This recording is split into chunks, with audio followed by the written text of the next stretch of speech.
Thank you so much. Yes, ఆ రోజు సుమక్క ఏ ముహూర్తాన అన్నారో కానీ కిరణ్ అబ్బవరం ఇండస్ట్రీకి దొరికిన వరం అని. సో ఆయన అలా ఇలాంటి యంగ్స్టర్స్ అందరినీ, ఇలాంటి టాలెంటెడ్ పీపుల్ని అందరినీ ఎంకరేజ్ చేస్తూ సో కా ప్రొడక్షన్ ద్వారా ప్రొడ్యూసర్గా మారి తిమ్మరాజుపల్లి టీవీని మనకు అందించబోతున్నారు. అండ్ ఇప్పుడు కిరణ్ గారిని మాట్లాడవలసిందిగా రిక్వెస్ట్ చేస్తున్నాం. అందరికీ నమస్కారం అండి. ఎలా ఉన్నారు అందరూ? ఏదో చాలా రోజులు అయిపోయినట్టుంది అందరినీ కలుసుకొని. అందరూ చాలా బాగున్నారు అనుకుంటున్నాను. అందరికీ ఉగాది శుభాకాంక్షలు, అలాగే ఈద్ శుభాకాంక్షలు. ఇలా కలవడం కొత్తగా ఉంది. ముఖ్యంగా తిమ్మరాజుపల్లి టీవీ ఈ సినిమా ముని నాకు ఫస్ట్ టైం నా సినిమా సెట్లో ఉన్నాడు అనమాట. తను ఒక ఆన్లైన్ ఎడిటింగ్ చేస్తున్నప్పుడు మీ ఇద్దరం పక్కన కూర్చున్నాడు. సీన్ చేసి ఎడిట్ చూపించేటప్పుడు నాకు చాలా బాగా నచ్చేది అనమాట. ఒక రోజు ఏదో పిలిచి ఏం ముని ఏమవుదాం అనుకుంటున్నాం అంటే, ఇలా సార్ 10 years అయిపోయింది సార్ ఇండస్ట్రీకి వచ్చి, డైరెక్షన్ ప్రయత్నిస్తున్నాను, కొంచెం చూడాలనుకుంటున్నాను సార్ అంటే, అవునా ఏదైనా పాయింట్ ఉంటే చెప్పు ముని చూద్దాం అనుకున్నాను. చూద్దాం అన్నాను. అప్పటికి నా దగ్గర డబ్బులు లేవు, చేస్తానో చేయనో తెలియదు, బట్ ఒక హోప్ అయితే ఉండేది. ఖచ్చితంగా మనం సెటిల్ అయిన రోజు మనకి వీలైనంత చేద్దామని చిన్న హోప్ ఉండేది. ఆ రోజు ఏదో చెప్పేసా, ముని కథ చెప్పు ఏదన్నా ఉందంటే. ఇదిగో నాకు తెలిసి ఇక్కడ ఉన్న వాళ్ళందరూ 99% ఒకరెవరైనా మిస్ అవ్వచ్చు, కానీ ప్రతి ఒక్కరు ప్రాపర్ ఊరు నుంచి వచ్చిన వాళ్ళే.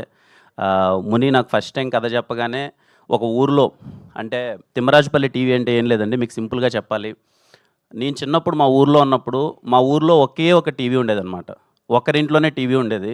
మేమందరం సాయంత్రం అయిపోగానే అందరం స్కూల్ నుంచి వచ్చో, లేకపోతే మా అమ్మ నాన్న, లేకపోతే అందరూ కూలి పని చేసుకున్నా, లేకపోతే ఊరోళ్ళందరూ పరిగెత్తుకుంటూ ఇంటికి వచ్చి సాయంత్రం ఆ టీవీ దగ్గరికి వెళ్ళిపోయి, ఆ ఇంట్లో ఎవరింట్లో అయితే టీవీ ఉందో ఆ ఇంటి దగ్గరికి వెళ్ళి సరదాగా అందరూ కూర్చొని ఎప్పుడెప్పుడు వాళ్ళు టీవీ ఆన్ చేస్తారని చెప్పి కూర్చొని చూసేవాళ్ళు అనమాట.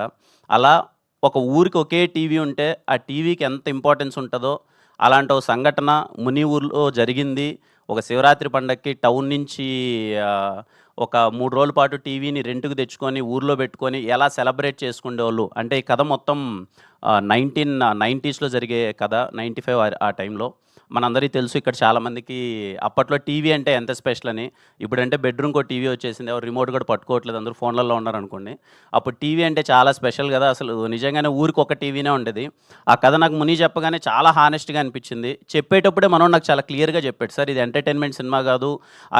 నేనేదో కమర్షియల్ ఎలిమెంట్స్ చేయాలనుకోవట్లేదు, ఏమీ లేదు. నేను కళ్ళకు చూసినట్టు మా ఊర్లో చూసిన, ఒక తిమ్మరాజుపల్లిలో చూసిన, ఒక నిజంగా క్యారెక్టర్స్ మధ్య ఉన్న ఇన్నోసెన్స్ గానీ, డ్రామా గానీ, ఒక టీవీకి ఉన్న ప్రాధాన్యత గానీ, ఇది మొత్తం నేను చాలా క్రిస్టల్ క్లియర్‌గా చెప్దాం అనుకున్నాను సార్ అన్నాడు. నాకు అది నచ్చిందండి. అంటే ఏదో కొన్ని సినిమాలు మనకు తెలిసిపోద్ది. అరే ఈ సినిమా ఎంటర్‌టైన్‌మెంట్ ఏస్తున్నాము, ఇది కమర్షియల్‌గా వర్కౌట్ అయిపోద్ది, ఇక్కడ డబ్బులొచ్చేస్తది. ఇంకొన్ని సినిమాలు ఏంటి జోనర్ అని తెలిసిపోద్ది. ఇది మాత్రం హానెస్ట్‌గా ఒక ప్యూర్ అటెంప్ట్ చేద్దాం. నాకున్న దాంట్లో ఈ సినిమా ఏమి పెద్ద బడ్జెట్స్‌తో తీసింది కాదు, లేకపోతే పెద్ద పాయింట్‌తో తీసింది కాదండి. నాకు వీలైనంత వెరీ స్మాల్ బడ్జెట్‌లో, very thin line, very small point. ఒక సమ్మర్‌లో మీరందరూ, నాకు తెలిసి సమ్మర్ వచ్చింది కదా! April 17th రిలీజ్ చేయడానికి కూడా కారణం ఏంటంటే, వేసవి సెలవులు. మీరందరూ ఒకటైతే నేను కన్ఫర్మ్‌గా చెప్పగలను. ఆ 2 గంటల పాటు మీరు ఊరికెళ్ళిపోయి, ఆ ఊరోళ్ళ క్యారెక్టర్లు, ఆ ఊరోళ్ళ ఇన్నోసెన్సు, మేబీ ఈ జనరేషన్‌కి టీవీ వాల్యూ తెలియకపోతే, ఓహో! టీవీ కంటే ఇంత ఇంపార్టెన్స్ ఉండేదా? ఒక ఊరికి మొత్తం ఒక టీవీనే ఉంటే, ఆ ఊరు మొత్తం పరిగెత్తుకుంటూ ఆ ఇంటి దగ్గర కూర్చునేవాళ్ళా అనే చిన్న ఆ మూమెంట్స్ అన్నీ చెప్తది. ఇంక 90s వాళ్ళకైతే ఆ నాస్టాల్జిక్ మూమెంట్స్ అన్నీ గుర్తొస్తాయి. ఇంకా మీ అమ్మ, నాన్న, అవ్వ, తాత వాళ్ళ పెద్దలకైతే వాళ్ళందరినీ మీరు థియేటర్‌కి తీసుకెళ్ళండి. ఐయామ్ ష్యూర్ వాళ్ళందరూ చాలా హ్యాపీగా ఫీల్ అయిపోయి, వాళ్ళ మెమరీస్ అన్నీ మీకు చెప్తారు. అవునురా మనకు గూడా మన ఊర్లో వీళ్ళకి ఒక టీవీనే ఉండేది, మేమందరం పరిగెత్తుకుంటూ అలా కూర్చునేవాళ్ళం, ఆడ చూసేవాళ్ళం అని చెప్పి. అలాంటి సినిమా తిమ్మరాజుపల్లి. April 17th వస్తుంది. ప్రాపర్‌గా మీ ఫ్యామిలీ అందరితో కలిసి థియేటర్‌కెళ్ళండి. నేను ఒకటే చెప్తున్నాను, వెరీ హానెస్ట్ ఫిల్మ్. కొన్ని సినిమాలుంటాయండి. నేను ఫస్ట్ తిమ్మరాజుపల్లి మనోడు చెప్పాడు, మొత్తం అంతా మనోళ్ళు అందరూ కొత్త ఆర్టిస్టులు. పర్ఫార్మెన్స్ అందరూ నాకు ఆడిషన్స్ చేశారు. ఆడిషన్ టేప్ మొత్తం చూపిచ్చారు. అందరూ ఏంటి ఇంత బాగా చేస్తున్నారు పర్ఫార్మెన్స్ అనుకున్నాను. తిమ్మరాజుపల్లి సినిమా నేను చూసిన తర్వాత నాకు కలిగిన ఫీలింగ్ ఏంటంటే, కొన్నిసార్లు అంటే ఈ రవీంద్ర భారతిలో గానీ, ఎక్కడైనా నాటకాలు జరుగుతుంటాయి కదండీ! మనం టికెట్ పెట్టుకొని ఎళ్లి చూద్దాము ఎలా చేశారు పర్ఫార్మెన్స్ అని చెప్పి. I request you all, Thimmarajupalli TV అనే సినిమాకి మీరు ఒక ₹150 టికెట్ పెట్టుకొని ఎళ్ళండి వీళ్ళ పర్ఫార్మెన్సెస్ చూడడానికి. నేను చెప్తున్నాను, మెస్మరైజ్ చేస్తారు ప్రతి ఒక్కరు. ఈ స్టేజ్ మీద ఉన్న ప్రతి ఒక్క ఆర్టిస్ట్ ఆ రోజు మీరు థియేటర్‌లో కూర్చుంటే, ఏంటి ఇంత బాగా పర్ఫార్మ్ చేయగలరా? అరే ఇంత నేను చూసినప్పుడు నేను షాక్ ఫీల్ అయ్యానండి. అరే నేను చేయగలనా ఇలా పర్ఫార్మెన్స్? నేను చేయలేనేమో. దీంట్లో చేసిన చాలామంది పర్ఫార్మెన్స్‌లో ఆ రోల్ నాకు ఇచ్చి నన్ను చేయమంటే నేను అంత బాగా యాక్టింగ్ చేయలేనేమో. అంత బాగా చేశారు యాక్టింగ్ అంతా. I'm so proud of them. నేనేదో చేశానని కాదండి. ఏదో ఏదో నాకు వీలైనంత ఏదో చిన్నదేదో స్టార్ట్ చేశాను గానీ, వీళ్ళందరి సపోర్ట్ వల్ల ఈరోజు తిమ్మరాజుపల్లి టీవీ సినిమా కంప్లీట్ అయిపోయింది. ఇక్కడున్న ప్రతి ఒక్కరు ఆర్టిస్ట్ దగ్గర నుంచి, టెక్నీషియన్స్ దగ్గర నుంచి ప్రతి ఒక్కరు వాళ్ళు తిరిగి ప్రొడక్షన్‌కి సపోర్ట్ చేశారు. అసలు కంఫర్ట్స్ అన్నీ మర్చిపోయి, ఆ ఊర్లోకెళ్ళిపోయి నిజంగా ఊరోల్లా ఉండి, మేము ఏ క్యారవాన్ ప్రొవైడ్ చేయలేదు. ముందే చెప్పాం. మన దగ్గర ఉన్న బడ్జెట్స్‌లో క్యారవాన్‌లు అవన్నీ అవ్వమని.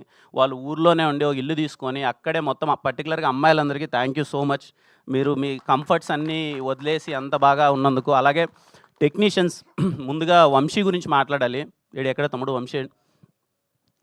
అన్న నేను చాలా హానెస్ట్‌గా చెప్తున్నానన్న. ఈ కుర్రోడు దొరకడన్న. చిత్త చిత్త కొట్టేశాడు. నేను బ్యాక్‌గ్రౌండ్ స్కోర్ చూసిన తర్వాత వంశీని కలిసి అసలు ఏంటి వంశీ అని అంటే, మనోడు ఇన్ని రోజులు ఎక్కడున్నాడో నాకు తెలీల. నాకే ఆశ్చర్యం అండి. ఈ సినిమాలో డీఓపీగా చేసిన అక్షయ్ బ్రో గాని, మనోడు లిరిసిస్ట్ సనారే గాని, ఇన్ని రోజులు ఈళ్ళు ఏంటి అసలు ఇంత టాలెంట్ ఏంటి? నేను చూసినప్పుడు చాలా హ్యాపీగా ఫీల్ అయ్యాను. I'm so proud of you all and I'm sure మీ అందరికి చాలా అంటే చాలా మంచి కెరియర్ ఉంది. Thank you. ఇంకా మా టీం గురించి తర్వాత మాట్లాడతానండి. ముని, నీకు చాలా మంచి జరగాలి ముని.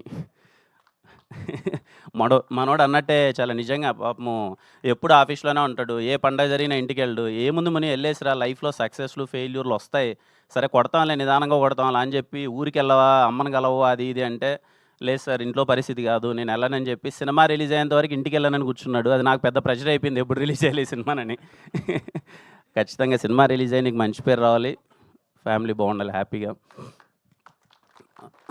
మీ అందరికీ థ్యాంక్ యూ అన్న. చాలా ఓపికగా ఉన్నారు.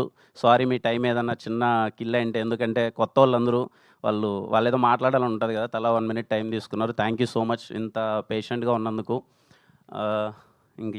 మిగిలిన వాళ్ళ అందరి గురించి మళ్ళీ మాట్లాడతాను. ఈ సినిమాను ప్రొడ్యూస్ చేసిన తేజ బ్రో గురించి మాట్లాడాలి. He's my friend. తనకి ఇలా ఒకటి చేస్తున్నాం అనగానే నేను పార్ట్ అన్నాడు. తను యూఎస్లో ఉంటాడు. ఖచ్చితంగా he'll be proud of it. ఒక మంచి సినిమా తను పార్ట్ అయినందుకు. అలాగే సాయి, ఇందాక సాయిది మాది నా ఫస్ట్ సినిమా లాక్డౌన్లో ఏదో అలా ఒకరోజు మనోడు చెప్తుంటే ఇప్పుడు గుర్తొస్తుంది నాకు. ఒకరోజు చిన్నగా అలా వాకింగ్కి వెళ్తున్నప్పుడు ఏమవుదాం అనుకుంటున్నావు సాయి అంటే, నా ఆర్టిస్ట్ అవుదాం అనుకుంటున్నాను. అప్పటికేదో చిన్న షార్ట్ ఫిలిం చేశాడు. మనోడు కెమెరా అసిస్టెంట్గా అది ఇది ఉండేవాడు. ఇంక సరే ప్రొడక్షన్లో ఏదో మనకు వీలైన బడ్జెట్లో ఏదో చేద్దామని చిన్న ప్రయత్నమైనప్పుడు అంతా సినిమా అంతా అయిపోయింది. హీరోగా ఎవరిని పెడదామని థాట్ వచ్చినప్పుడు మా వాళ్ళందరూ ఉంటుంది కదా, ఇంకా బిజినెస్ కానీ అది కానీ, వీళ్ళని పెడితే అది అవుతామో వీళ్ళని పెడితే అది అవుతుందేమో అని.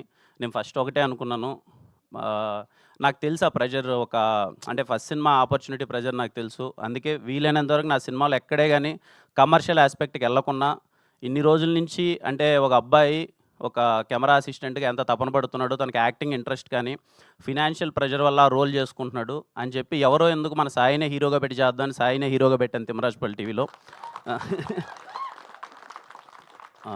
అంటే